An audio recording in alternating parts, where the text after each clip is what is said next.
So when you think of describing Nerdwise, this is always the fun part of either like there's product-led startups and there's services consulting-led startups.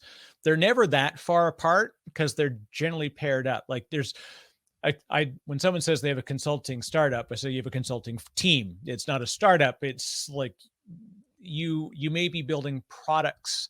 A good example I found is a company called Heptio, and I refer to them all the time as a product startup. And everybody's like, no, they're consulting. They do consulting for people building Kubernetes.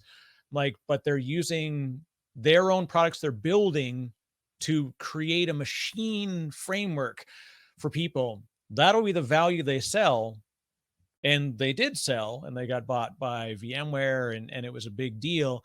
And even when the acquisition happened, I said, watch out, this is going to be a competitive product play into this ecosystem. And everybody's like, they're a consulting team. I'm like, no one pays this much money for a consulting team. There were products, but they're consulting led. Yeah.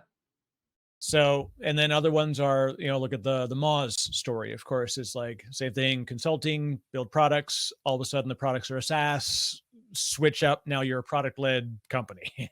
Yeah, no, you can come at it from a lot of different angles. And when you know the problem that you're solving or your customer, and they say do things that don't scale. And sometimes that's what you do to get to know the customer, get to know those opportunities. And then you realize, oh, hey, we could build an app for that. Or, hey, we're putting a lot of time into this one process that applies to everybody. And if we just, put together a little bit of a user experience and connect some data and add a few buttons, we can now provide a little bit better of a workflow and some reporting and some analytics versus, it's also always good to go, look at the spreadsheets, right? Like what are you doing on a spreadsheet right now that shouldn't be or doesn't need to be in a spreadsheet? And there's a million examples of startups that were literally just spreadsheets and then turned into these great products.